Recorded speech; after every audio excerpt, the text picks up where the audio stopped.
The transport shuttle shook as it entered the atmosphere of Nexus Prime. Hyojin Kim gripped her seat tighter and watched through the small window as the most important military academy in the galaxy came into view.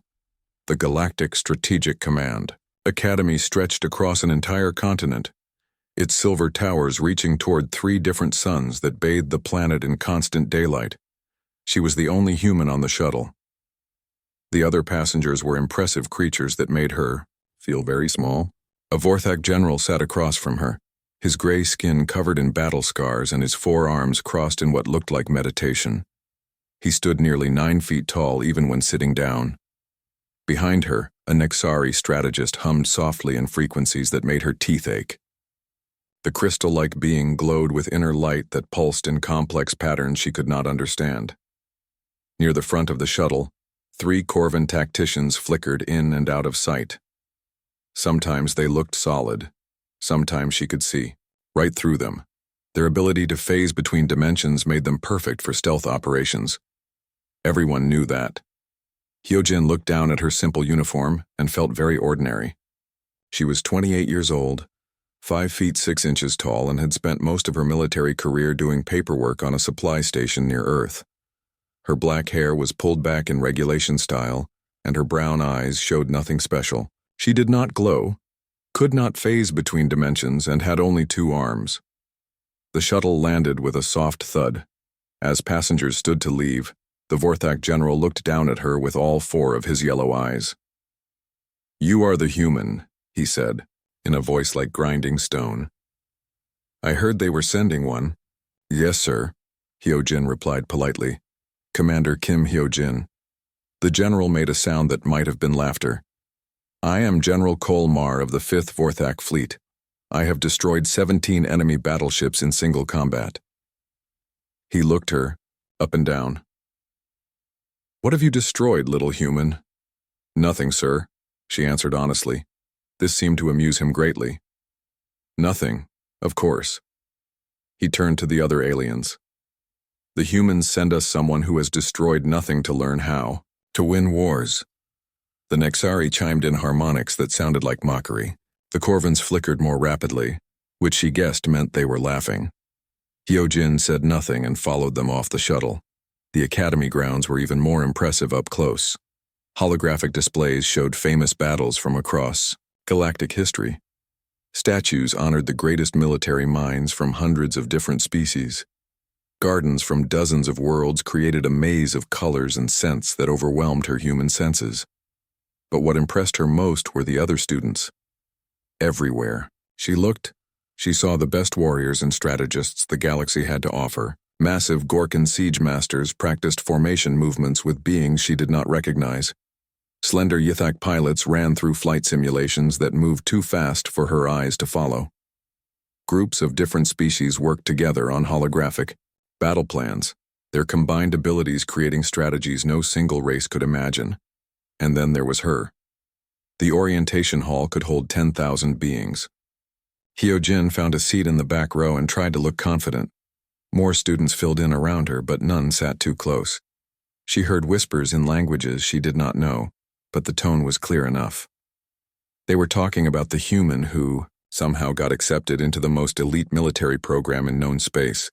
A figure appeared on the main stage and the hall fell silent. General Li Taewan was a legend even among humans. He had served in the Galactic Defense Force for over 60 years and had never lost a battle. His gray hair was cut short, and his face showed the lines of someone who had made hard decisions for decades. "Welcome," his voice carried clearly through the hall, "to Advanced Strategic Command Training. You are here because your species believes you represent their finest military minds. You are here because standard training is no longer enough to prepare for the challenges our galaxy faces." Images appeared in the air above him. Star systems under attack. Refugee fleets fleeing dying worlds. The expanding territory of something called the Dominion Empire. "The Dominion grows stronger every day," General Lee continued. "They have conquered 47 star systems in the past 5 years. Their technology is advanced. Their strategies are effective. Their victories seem unstoppable." More images showed Dominion fleets. Sleek black ships that moved like living things through space. Battles where entire galactic defense forces were destroyed without managing to damage even one enemy vessel. Every class that has come through this academy has faced the same final test, the general said. Design a strategy to liberate the Omega sector from Dominion control. 43 classes have attempted this simulation over the past 300 years. The hall was completely quiet now. 43 classes have failed. Hyojin felt her stomach drop. She looked around and saw that even the most confident aliens were now paying very careful attention. This year will be different, General Lee announced, because this year we face a real crisis. The Dominion has begun moving toward the core worlds. If they take the Omega sector, they will control the main hyperspace routes between our territories. If that happens, organized resistance becomes impossible. He paused and looked out over the assembled students. Some of you will become generals. Some will become fleet commanders. Some will develop new technologies or tactics that save billions of lives. But all of you will face enemies who have advantages you do not possess. The question is, what will you do when strength alone is not enough? After the opening ceremony, students began forming groups. It happened naturally, as these things always did. The Vorthak generals gathered together, comparing their battle records and planning to combine their overwhelming force tactics. The Nexari strategists formed crystalline networks, sharing calculations at frequencies other species could not hear. The Corvin stealth specialists flickered in and out of visibility as they planned infiltration approaches. Hyojin stood alone near the back of the hall watching. A Vorthak cadet named Choi Woo-jin approached her. He was young for his species, probably only 80 or 90 years old, but still stood nearly 8 feet tall. "Human," he said, "you need a team for the exercises." She looked up at him. "Are you offering?" "I am curious," he admitted. "My instructors told me humans were supposed to be clever, but you look very ordinary." "I am ordinary," she agreed. "Then why are you here?" It was a fair question. Hyojin had wondered the same thing when her acceptance letter arrived. She was not the smartest human in the fleet. She had never commanded anything larger than a supply depot. Her combat experience consisted mainly of preventing fights in the mess hall. "I think," she said carefully, "someone made a mistake." Woo-jin studied her with his yellow eyes.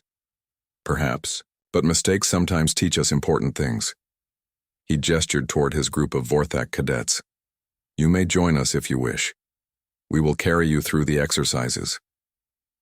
"Thank you," she said, "but I think I'll work alone." This seemed to surprise him. "Alone? The exercises are designed for teams. No one can complete them alone." "Maybe not," Hyojin agreed, "but I'd like to try." Woo-jin shrugged, which involved all 4 of his massive shoulders. "Your choice, human. When you fail, you will understand why cooperation matters." As he walked away, Hyojin heard him talking to his teammates in their own language. She did not need a translation to understand they were laughing at her. She found a quiet corner of the hall and pulled out her personal datapad. While the other students networked and formed alliances, she did what she always did when she felt overwhelmed. She started taking notes. Not about tactics or technology or military theory. Instead, she wrote about the people around her. How the Vorthak naturally formed hierarchies based on physical size and combat record. How the Nexari communicated through harmonic frequencies that created emotional resonance in their listeners. How the Corvins flickered more rapidly when they were excited or nervous. She noted that species tended to group with their own kind first, but that some individuals seemed more open to cooperation than others. She observed that certain combinations of aliens worked better together while others created immediate tension. Her human brain, evolved over millions of years to understand social dynamics and predict behavior, began building patterns from what she saw. Most species, she realized, had evolved to excel at fighting enemies like themselves. Vorthak tactics worked perfectly against other Vorthak. Nexari strategies were designed to counter Nexari thinking. But when faced with completely alien approaches, even the best military minds seemed to fall back on what they knew. As the orientation continued and she watched her fellow students, one thought kept returning to her mind. Everyone here was preparing to fight the Dominion Empire using conventional military thinking. But what if conventional thinking was exactly what the Dominion expected? The main strategy hall buzzed with excitement as students prepared for their first major exercise. Captain Park Boram stood at the center of the room, her silver hair catching the light from the massive holographic display above them. She had been teaching at the academy for 30 years and had seen every type of student imaginable. "Today you begin the Omega Sector simulation," she announced, her voice cutting through the chatter. "This is not a game. This is not practice. What you learn here may determine whether billions of beings live or die in the coming war." The hologram activated, showing a three-dimensional map of the Omega Sector. 12 star systems connected by hyperspace routes that formed the backbone of galactic trade. Each system glowed with different colors indicating their current status under Dominion control. "The Dominion Empire has held these systems for 8 years, Captain Park continued. Their defenses include automated battle stations, patrol fleets, and ground forces on every habitable world. Intelligence estimates suggest they have over 2 million soldiers and 1,500 warships in the sector." Hyojin studied the display carefully. The Dominion had chosen their positions well. Every hyperspace junction was defended. Every trade route was monitored. Any conventional attack would have to fight through multiple layers of defenses. "You have access to the combined fleets of the Galactic Alliance," the captain said. 1,000 ships of various classes, plus support vessels and ground forces. Your goal is simple: remove Dominion control from all 12 systems with acceptable losses. She paused and looked around the room. Previous classes have defined acceptable losses as no more than 30% of your forces. The Dominion, however, typically destroys 60 to 80% of attacking fleets before retreating to better positions. This is why 43 classes have failed this exercise. Students immediately began forming teams. The process fascinated Hyojin as much as the tactical problem itself. Species naturally gravitated toward their own kind, but she also noticed interesting patterns in how different groups approached the challenge. The Vorthak team gathered around Cadet Choi Woo-jin, who had apparently become their unofficial leader. They immediately began discussing direct assault strategies, using their natural advantages in ship-to-ship combat. Their 4 arms let them control multiple weapon systems simultaneously, and their thick skin helped them survive in damaged vessels. "We hit them hard and fast," Woo-jin declared, pointing at the central system. "Concentrate all forces on Kepler Station. Once we control the main hub, the other systems cannot support each other." His teammates agreed enthusiastically. It was a very Vorthak approach, straightforward, aggressive, and relying on superior firepower. The Nexari team worked differently. They stood in a circle, their crystalline bodies glowing brighter as they shared information through harmonic frequencies. Their leader, a tall crystal being named Sil-Ara, processed calculations at speeds that made Hyojin dizzy just watching. Mathematical analysis indicates optimal approach vectors. Sil-Ara chimed in tones that sounded like wind through crystal caves. "We must calculate precise trajectories to minimize defensive fire, while maximizing our technological advantages." They began creating complex equations in the air using light projections from their bodies. Their strategy would rely on superior technology and perfect timing. The Corvin team was harder to observe because they kept phasing in and out of visibility. But when she could see them, they were clearly planning infiltration missions. Their ability to exist between dimensions made them perfect for stealth operations.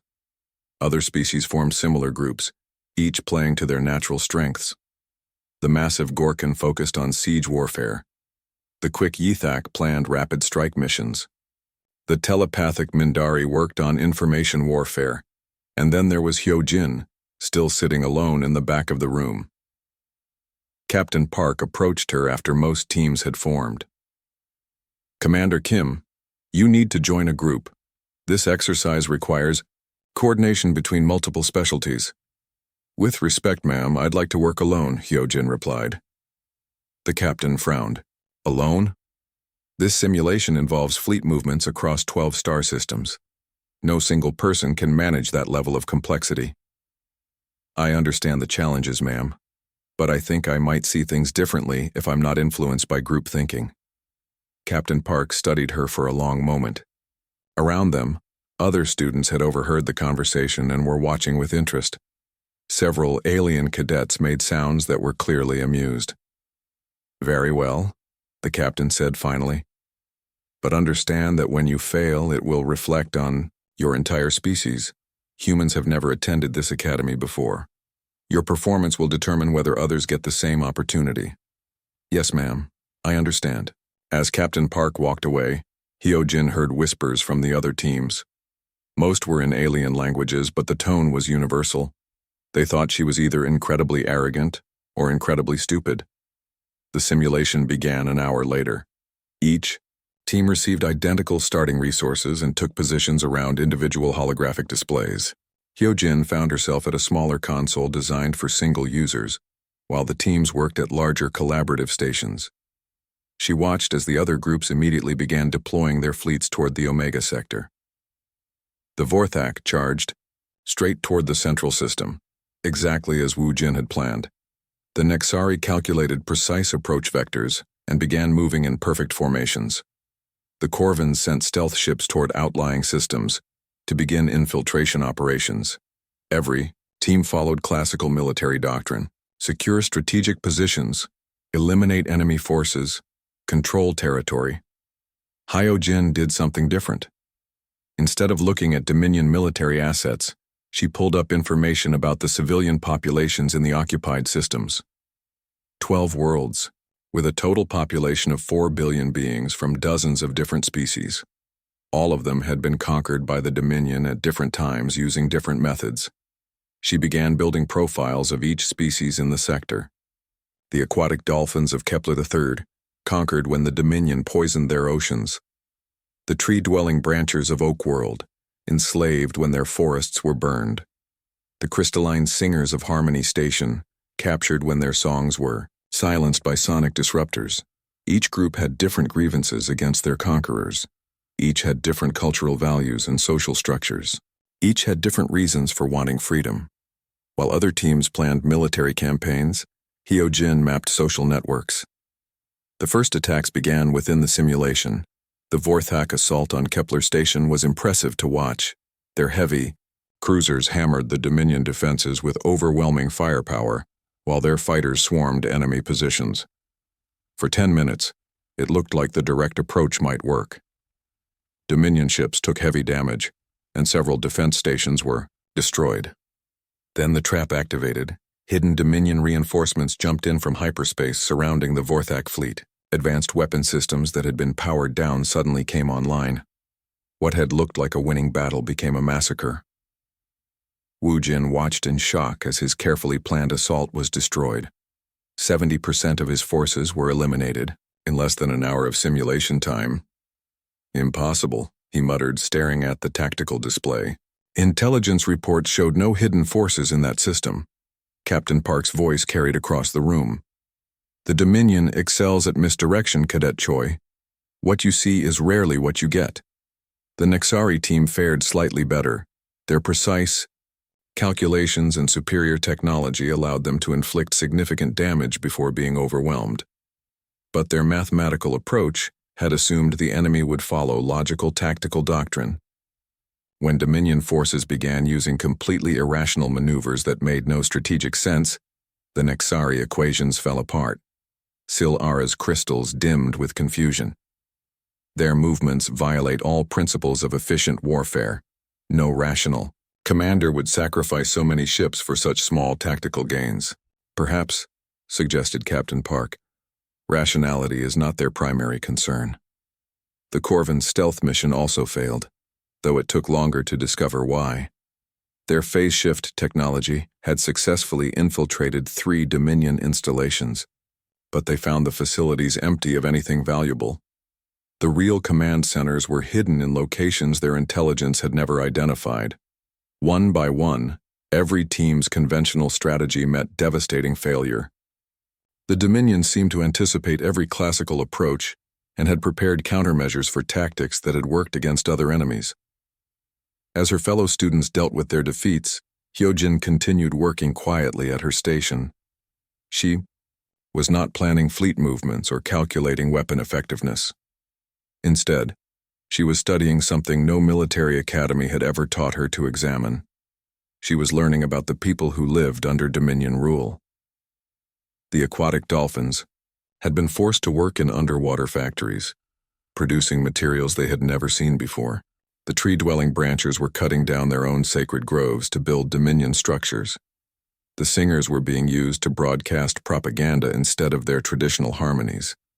Each conquered species was being forced to betray their most fundamental values. Each group had different breaking points and different ways of expressing resistance. Most importantly, 3 days into the simulation, the strategy hall had become a place of frustrated whispers and defeated looks. Every team had tried multiple approaches against the Dominion defenses. Every team had failed.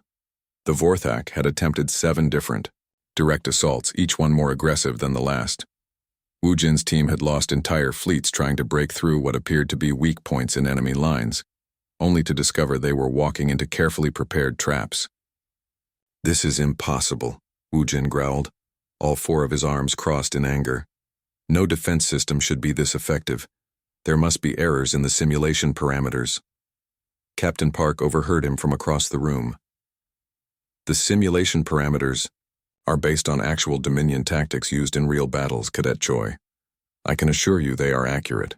The Nexari team had tried a different approach, using their superior calculating abilities to find mathematical solutions. They had run over 3,000 different scenarios, testing every possible combination of forces and timing.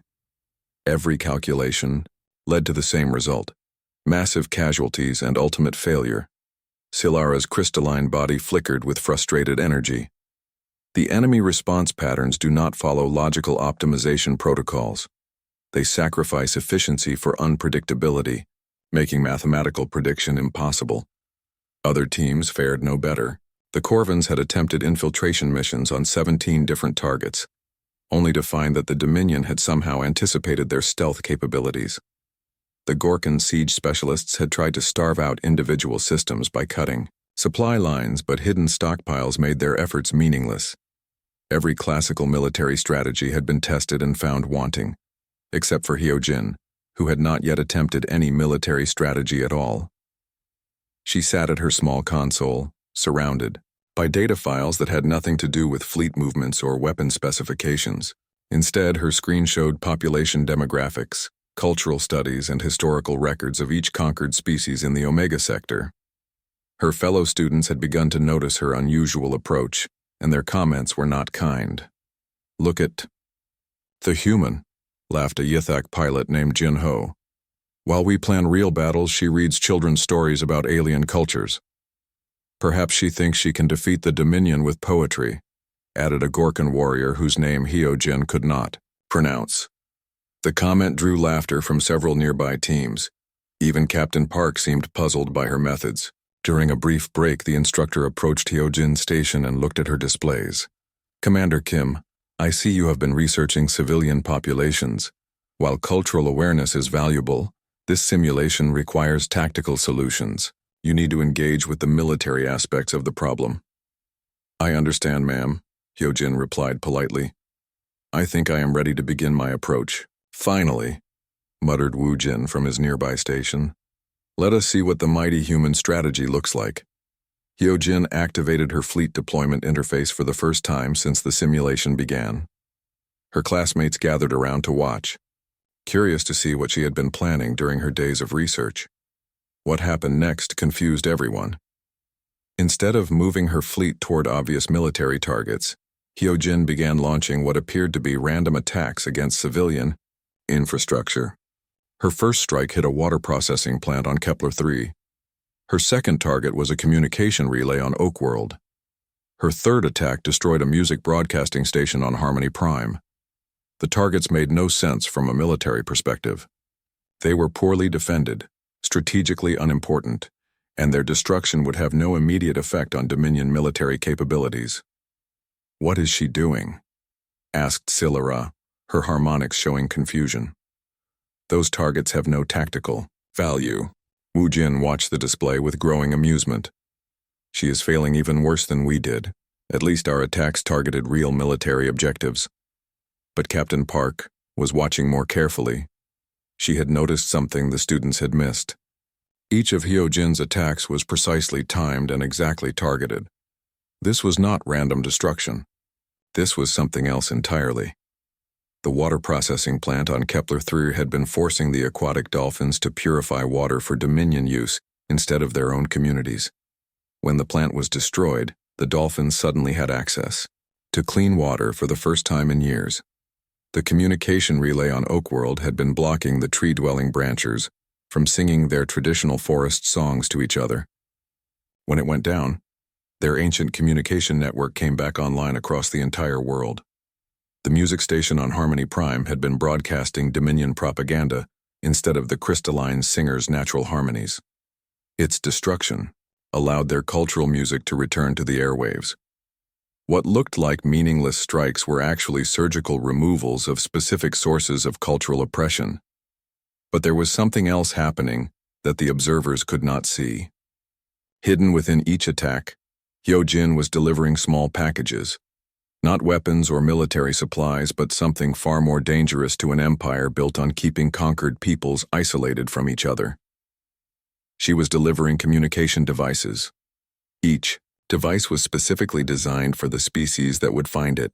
The dolphins received waterproof transmitters that worked through their ocean depths. The branchers got bioorganic communicators that integrated with their tree networks. The singers found harmonic resonators that could carry their voices across star systems. And each device came with the same message, translated into the appropriate language and cultural context. You are not alone. Others suffer as you suffer. Others remember what was taken. When the time comes, we will stand together. The alien students watching the simulation saw only minor infrastructure damage that seemed to accomplish nothing. They did not understand that Hyojin was not trying to weaken the Dominion's military. She was trying to strengthen something the Dominion had spent years destroying. She was rebuilding hope.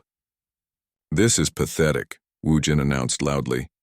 "The human is wasting her entire fleet on meaningless targets. She will accomplish even less than our failed direct assaults." Other students nodded in agreement. A few made jokes about human intelligence and military capability.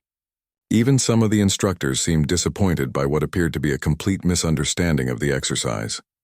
Only Captain Park remained silent, her experienced eyes watching patterns that the younger minds could not yet see. On the 4th day of Hyojin's campaign, the first unexpected event occurred. A food riot broke out on Kepler III. The aquatic dolphins had coordinated their first organized protest in 8 years, demanding the return of their traditional fishing grounds. Dominion security forces were caught completely off guard by the sudden unity among a population they had considered fully pacified. "Interesting," Captain Park murmured, making notes on her personal tablet. On the 5th day, the tree-dwelling branchers on Oakworld began a work stoppage. Instead of cutting down their sacred groves for Dominion construction projects, they used their restored communication network to organize a planet-wide refusal to cooperate. Entire forests fell silent as the workers simply disappeared into the deep woods. On the 6th day, the crystalline singers on Harmony Prime began broadcasting something the Dominion had never heard before: coordinated songs of resistance that spread from world to world, carrying coded messages between different conquered species. The alien students were baffled by these developments. "The simulation is malfunctioning," declared Silera. "Civilian populations should not be capable of organized resistance without military support." "Perhaps the parameters are incorrect," suggested Jinho. "Conquered species should remain pacified under proper control systems." But Captain Park was beginning to understand what she was witnessing. "The simulation is working perfectly," she said quietly. "You are seeing something that your military training never prepared you for." By the 7th day, what had started as isolated incidents was becoming something much larger. The communication devices Hyojin had secretly distributed were linking the conquered populations together for the first time since the Dominion invasion. The dolphins shared their water purification techniques with the desert-dwelling sandwalkers. The branchers taught the tunnel-dwelling diggers how to hide from aerial surveillance. The singers carried messages between species that had never been able to communicate directly before. Across 12 star systems, 4 billion conquered beings were beginning to remember something the Dominion had tried very hard to make them forget. They were not helpless. Dominion military commanders in the simulation found themselves facing a crisis they had never encountered. Their forces were designed to fight enemy fleets and conquer territory. But how do you fight an idea that spreads through an entire population? How do you conquer people who are no longer afraid?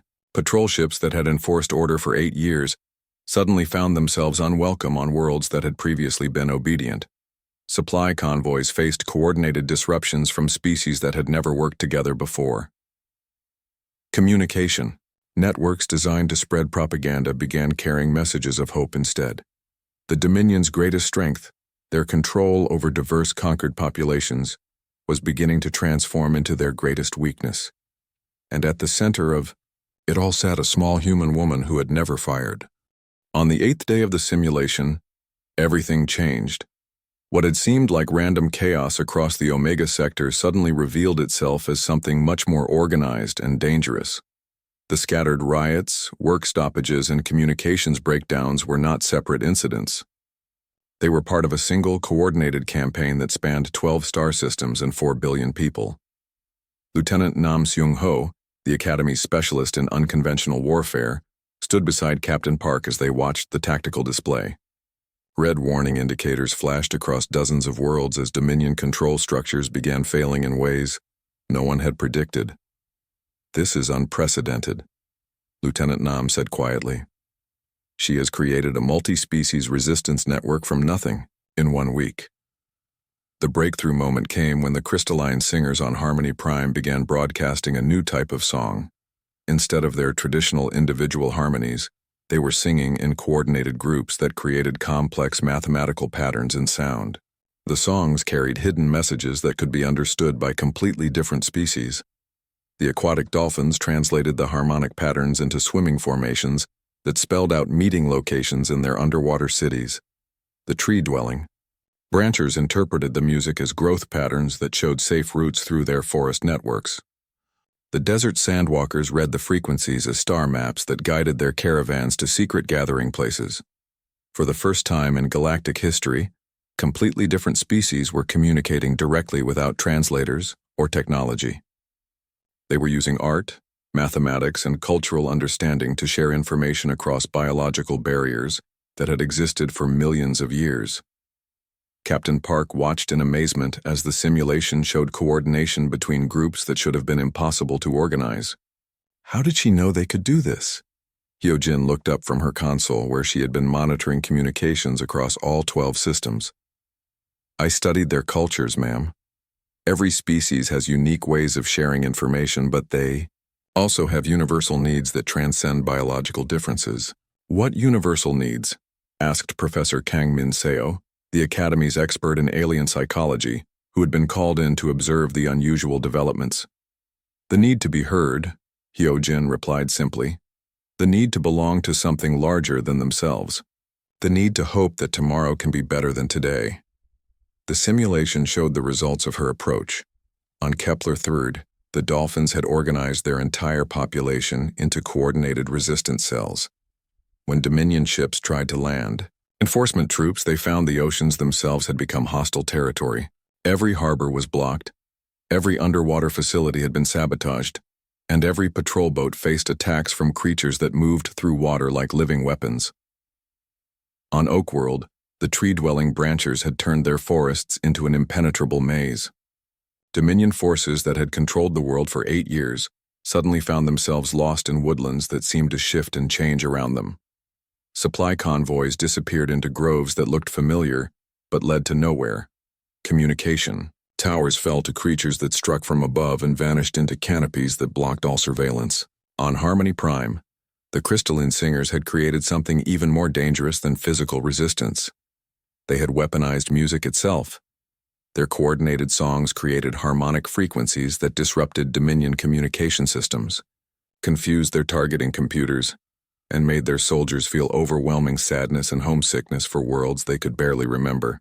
But the most impressive achievement was happening between the worlds, in the spaces where different species were learning to work together.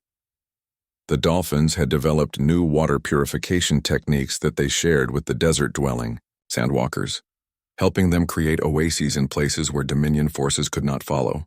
The branchers taught the tunnel-dwelling diggers how to grow food in underground chambers, making it impossible for the occupying forces to control their nutrition. The singers provided harmonic coordinates that allowed the night-flying gliders to navigate between star systems without using detectable technology. Each species was contributing their unique abilities to a resistance network that was becoming stronger and more sophisticated every day. What had started as individual acts of defiance was evolving into something the galaxy had never seen before, a truly multi-species rebellion. The alien students watching the simulation were no longer laughing at Hyojin's approach. Wu Jin stared at his tactical display in shocked silence as Dominion military forces began withdrawing from outlying systems to concentrate on protecting their core installations. "This cannot be possible," he muttered. "Military campaigns require centralized command structures. You cannot coordinate billions of individuals without proper hierarchy and communication protocols." Silara's crystalline form flickered with confusion as her mathematical models failed to predict what was happening. The organizational complexity exceeds all known parameters for resistance movements. There should be communication delays, leadership disputes, and coordination failures. Instead, efficiency is increasing exponentially. The Corvin stealth specialists had stopped flickering entirely, remaining fully visible as they tried to understand tactics that made no sense according to their training. Their leader, a phase-shifting being named Veltar, spoke for the first time since the exercise began. "She has created something impossible," he said in a voice like whispering shadows. "A resistance network with no central command, no single point of failure, and no way for enemies to decapitate the leadership structure." Professor Kang stepped closer to Hyojin's station, studying the communication patterns flowing across her screens. "How did you know this would work? Interspecies cooperation on this scale has never been attempted." Hyojin turned to face the growing crowd of observers. Her classmates, instructors, and academy officials were all gathering around her small console as the scope of her achievement became clear. "Humans have always had to work with different groups," she explained. "Our evolution required cooperation between tribes that spoke different languages, followed different customs, and lived in completely different environments. We learned to find common ground with people who seemed nothing like us." She gestured to the tactical display showing the spreading resistance. "Every species in the Omega sector wants the same basic things: safety for their families, respect for their traditions, the right to make their own choices. The Dominion suppressed those desires, but they never eliminated them." Captain Park was beginning to understand the full scope of what she was witnessing. "You did not attack their military capabilities. You attacked their control over hope itself." "Yes, ma'am," Hyojin agreed. "The Dominion's strength comes from keeping conquered species isolated and hopeless. They make each group believe they are alone and powerless. But when people realize they are not alone, when they remember they have power together, everything changes." The simulation showed exactly how much everything had changed. Dominion forces that had controlled 12 star systems with minimal resistance were now facing coordinated opposition from 4 billion beings who had rediscovered their strength. Military installations designed to suppress individual species were overwhelmed by cooperative tactics they had never been programmed to counter. Supply lines that had functioned smoothly for 8 years were now disrupted by resistance cells that combined the unique abilities of multiple species. Communication networks built to spread propaganda were being used to coordinate rebellion instead. Even the Dominion's advanced technology was proving useless against enemies who fought with art, music, and cultural understanding rather than conventional weapons. By the 10th day of the simulation, the pattern was unmistakable. The Dominion Empire was not losing individual battles. It was losing the war for the hearts and minds of everyone it had conquered, and at the center of it all was a small human woman who had never fired a shot in anger, but who had somehow learned to wage war using the one weapon no military academy had ever taught its students to understand. She had weaponized empathy itself. Lieutenant Nam turned to Captain Park with amazement in his voice. "She has revolutionized warfare. This is not just a new tactic. This is a completely new way of thinking about conflict." Professor Kang nodded slowly. She has shown us something we never considered. While we were teaching our students how to defeat enemies, we never taught them how to create allies. The simulation continued, but the outcome was no longer in doubt. The Dominion Empire was collapsing, not because it was being destroyed from outside, but because it was being transformed from within. And that transformation was spreading faster than any military campaign could have advanced. For the first time in the Academy's 300-year history, the impossible Omega Sector scenario was about to be solved. By a human who had understood, something that all the galaxy's greatest military minds had missed. Sometimes the best way to win a war is to help your enemies remember why they wanted peace. On the 12th day of the simulation, General Lee Taewan called for an immediate halt to all exercises. The Dominion Empire had officially collapsed in the Omega Sector, with their remaining forces either surrendering or fleeing to other territories. For the first time in 3 centuries, a student had successfully completed the impossible scenario. The main strategy hall filled with every instructor, administrator, and senior officer at the Academy. Word of the unprecedented victory had spread throughout the facility, and everyone wanted to understand how a single human had accomplished what 43 previous classes had failed to achieve. Hyojin stood at the center of the hall, facing an audience of the galaxy's most experienced military minds. She felt very small and very nervous, but she also felt something she had never experienced before. She felt proud of what she had accomplished. General Lee activated the main holographic display, showing the final state of the Omega Sector simulation. Where Dominion Red had once dominated the tactical map, a complex pattern of green indicators now showed liberated worlds working together in voluntary cooperation. Commander Kim, the general said formally, please explain your methodology to the assembled officers. Hyojin took a deep breath and began. Sirs, the key insight was recognizing that the Dominion's strength was also their greatest vulnerability. They controlled diverse populations by keeping them isolated and hopeless. But diversity, when properly coordinated, becomes an unstoppable force. She gestured to the display, which now showed detailed breakdowns of her 12-day campaign. Traditional, military thinking focuses on destroying enemy capabilities, but I focused on restoring allied capabilities that already existed, but had been suppressed. Commander Park Boram raised her hand. Explain what you mean by restoring capabilities. Every conquered species had unique strengths that made them valuable to their communities, Hyojin replied. The dolphins were master engineers who could build underwater. The branchers were expert cultivators who could grow food anywhere. The singers were natural communicators who could coordinate complex activities across vast distances. The display shifted to show the coordination networks that had emerged during the resistance. The Dominion suppressed these abilities by forcing each species to work only for their occupiers. But when I restored their ability to communicate and cooperate, they naturally began using their strengths to help each other, instead of their oppressors. Professor Kang Min Seo leaned forward with interest. How did you know that such different species could work together effectively? Interspecies cooperation at this level has never been documented. Humans have always been specialists in cooperation with different groups, Hyojin explained. Our species survived by learning to work with tribes that were different from us. We developed the ability to find common ground even with people who seem nothing like us. She paused and looked around the room at the assembled alien officers. Every intelligent species shares certain basic needs: safety, respect, autonomy, hope for the future. The Dominion exploited the differences between species while ignoring these shared needs. I focused on the commonalities instead of the differences. General Lee studied the tactical breakdown with growing amazement. Your approach eliminated the need for direct military confrontation entirely. You achieved total victory with minimal casualties on either side. Yes, sir, Hyojin agreed. The Dominion forces were not evil individuals. They were soldiers following orders in a system that denied hope to billions of people. When that system collapsed, most of them chose surrender over meaningless destruction.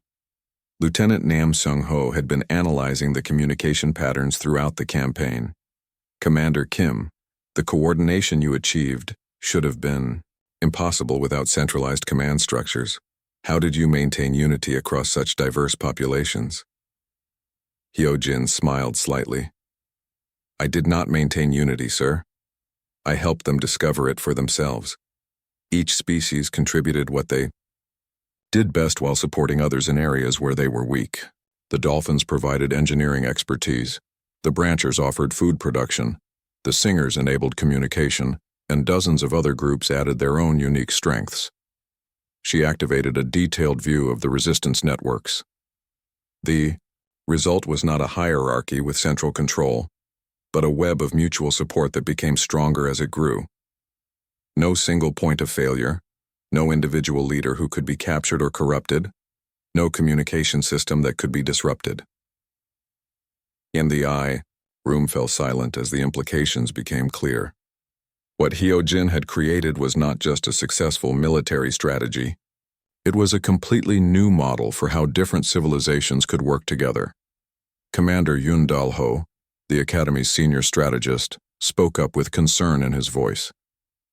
This methodology could revolutionize warfare throughout the galaxy, but it could also be used against us. What prevents enemies from using these same techniques against alliance worlds? Hyojin considered the question carefully. Sir, this approach only works when the target population has legitimate grievances against their rulers. It succeeds by restoring hope and cooperation to people who have been denied both. Any government that treats its citizens with respect and provides them with meaningful choices would be immune to these tactics. The implication hung in the air like a challenge. Psychological warfare of this type could only succeed against oppressive regimes. Any leader who feared these methods was probably ruling through force rather than consent. General Lee activated a new display showing strategic projections. If we implement these techniques across our military doctrine, what would be the long-term consequences? The galaxy would change fundamentally, sir, Hyojin replied honestly. Traditional conquest would become nearly impossible. Any empire built on oppression would face constant internal rebellion. But civilizations based on cooperation and mutual respect would become much stronger. She looked around the room at officers, representing dozens of different species. The Galactic Alliance already embodies these principles. We work together voluntarily because we share common values and mutual benefits. This methodology would simply extend that same cooperation to populations currently under hostile control. Professor Kang was taking extensive notes. You have essentially weaponized the Alliance's core philosophy. Instead of imposing our values through military force, you have shown how to help others rediscover those values for themselves. Yes, ma'am, Hyojin agreed. People fight harder for freedom they have won themselves than for freedom that has been given to them by others. The discussion continued for several hours as officers explored the implications of Hyojin's approach. Questions ranged from tactical implementation details to strategic policy considerations to ethical concerns about psychological warfare. Finally, General Lee called for order. Commander Kim, please provide us with complete documentation of your methodology. We will need detailed procedures, training protocols, and implementation guidelines. Hyojin activated her personal display and began transferring files. I have prepared a comprehensive manual, sir. It includes cultural analysis techniques, communication strategies for different species types, and coordination protocols for multi-species operations. The documentation that appeared on the main screen was far more extensive than anyone had expected. Hyojin had not simply improvised her way through the simulation. She had developed a complete strategic framework that could be taught, learned, and applied across a wide range of scenarios. Project Mirror, she explained as officers examined the materials. The concept is that understanding others requires seeing yourself reflected in their experiences. Every species wants security, respect, and hope. By helping them achieve these goals, we create natural allies rather than conquered subjects. Captain Park studied the training modules with growing excitement. This could transform our entire approach to conflict resolution. Instead of preparing for war, we could be preparing for peace. Not instead of, ma'am, Hyojin clarified. In addition to, this methodology works best when backed by the credible ability to defend the freedoms it helps create. peace through strength, but strength through cooperation. As the briefing concluded, General Lee made his decision. Commander Kim, you will establish a new department within the Academy. The Interspecies Cooperation Institute will develop and teach these techniques to selected officers from all Alliance worlds. He paused and looked around the room. Furthermore, we will begin immediate implementation of Project Mirror protocols in current conflict zones. The Dominion Empire has other territories where billions of people await liberation. The assembled officers began filing out, their conversations filled with excitement and concern in equal measure. They had witnessed the birth of a new form of warfare, one that could reshape the balance of power throughout the galaxy. Wu Jin approached Hyo Jin as she gathered her materials. The massive Vorthak warrior looked different now.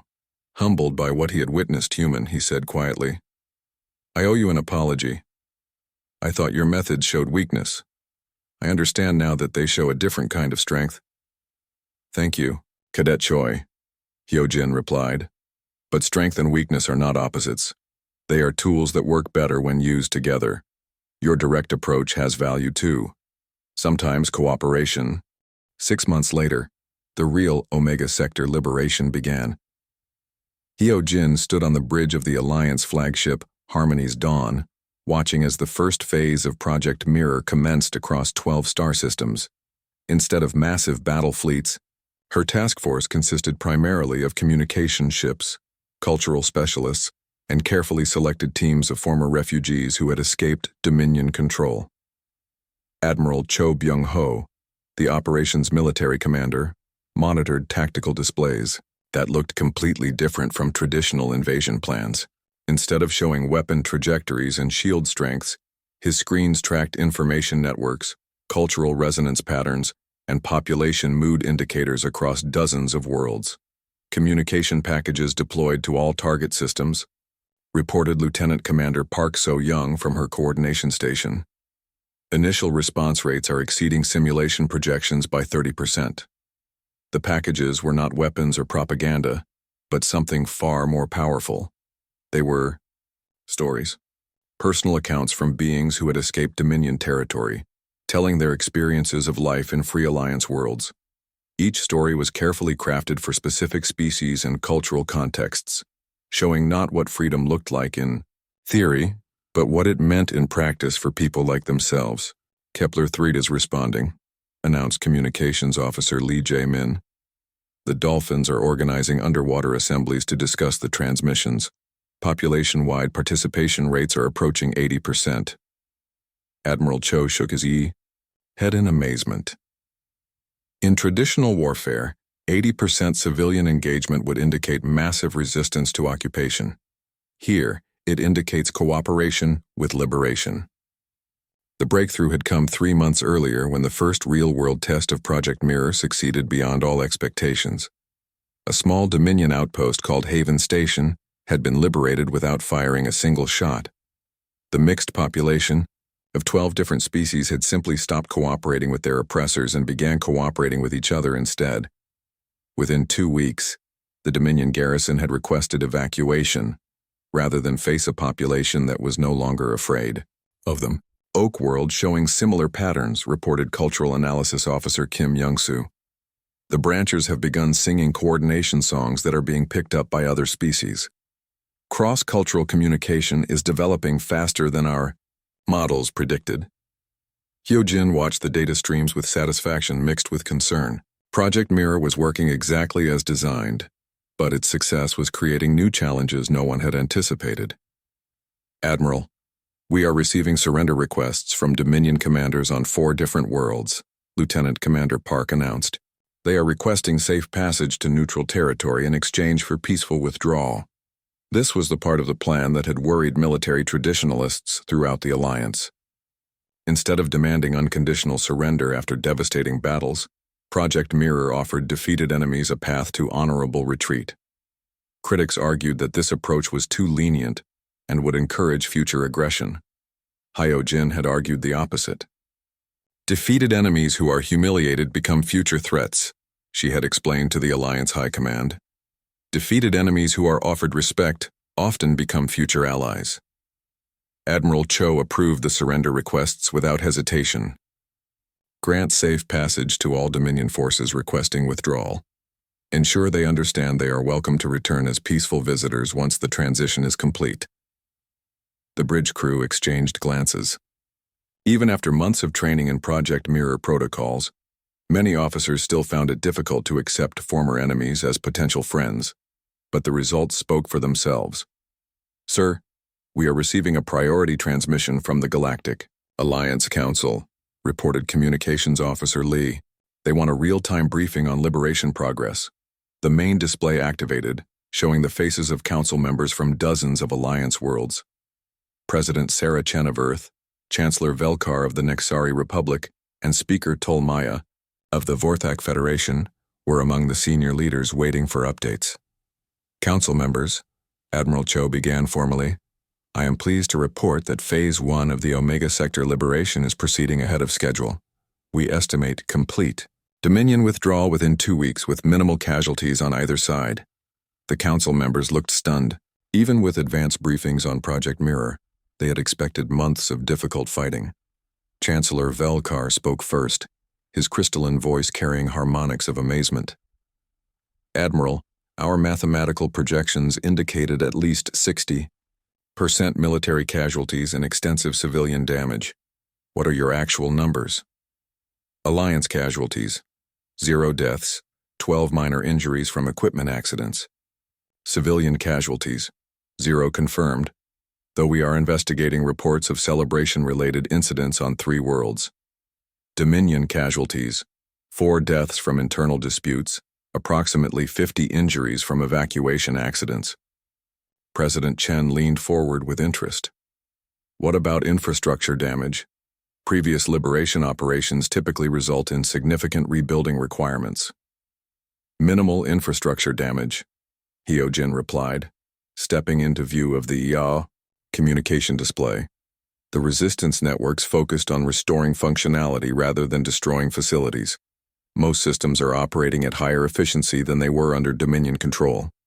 Speaker Tolmaya's 4 massive arms crossed in a gesture that indicated deep thought among his people. Commander Kim, we have received reports that some liberated populations are refusing Alliance military protection. They claim they no longer need external defense forces. This was the development that excited and worried Hyojin the most. Project Mirror had been too successful. Instead of simply replacing Dominion control with Alliance protection, the liberated worlds were developing their own cooperative defense networks that required no external military presence. That is correct, Speaker Tolmaya, she confirmed. The multi-species cooperation networks have evolved beyond our original parameters. They are becoming self-sustaining communities that can defend themselves through coordination, rather than military force. The council members exchanged concerned looks. The Alliance had expected to add 12 new member worlds to their territory. Instead, they were creating something entirely unprecedented. Truly independent systems that chose cooperation over conquest. President Chen voiced what everyone was thinking. Commander, are we creating potential rivals to Alliance authority? Hyojin considered her answer carefully. Ma'am, we are creating what the Alliance has always claimed to represent. Free civilizations that choose cooperation because it benefits everyone involved.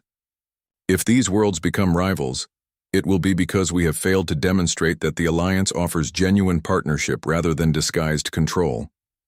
Her words carried implications that made several council members uncomfortable. Project E. Mirror was not just changing how the Alliance approached external enemies. It was challenging assumptions about how the Alliance related to its own members. The real test, Admiral Cho added diplomatically, will be whether these liberated worlds choose to join the Alliance voluntarily, remain independent allies, or pursue entirely separate paths. Project Mirror has given them the freedom to make that choice genuinely. Over the following weeks, the answer became clear. Most liberated worlds chose to join the Alliance, but as full partners rather than protected territories. They brought new technologies, cultural perspectives, and cooperative strategies that strengthened the Alliance in ways no military conquest could have achieved. A few worlds chose independence, maintaining friendly relations with the Alliance while developing their own governmental systems.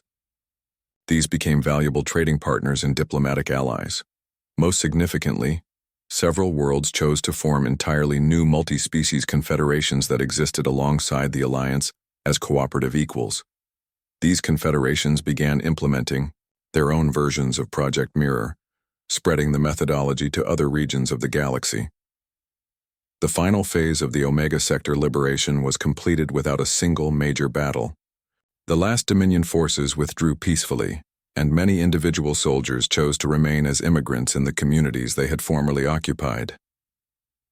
1 year after the operation began, Hyo-Jin stood in the same strategy hall where she had first presented her ideas to skeptical alien classmates.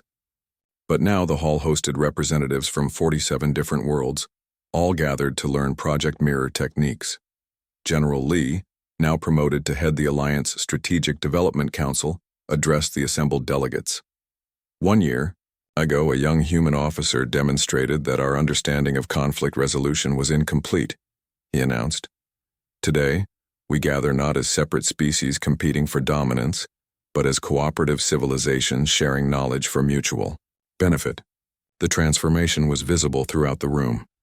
Vorthak officers worked alongside former Dominion commanders, teaching each other new approaches to leadership. Nexari strategists collaborated with recently liberated species to develop mathematical models for cooperative governance. Corvin stealth specialists shared their knowledge with beings who had previously been their enemies. Hyo-Jin, now director of the Cooperative Strategy Institute, concluded the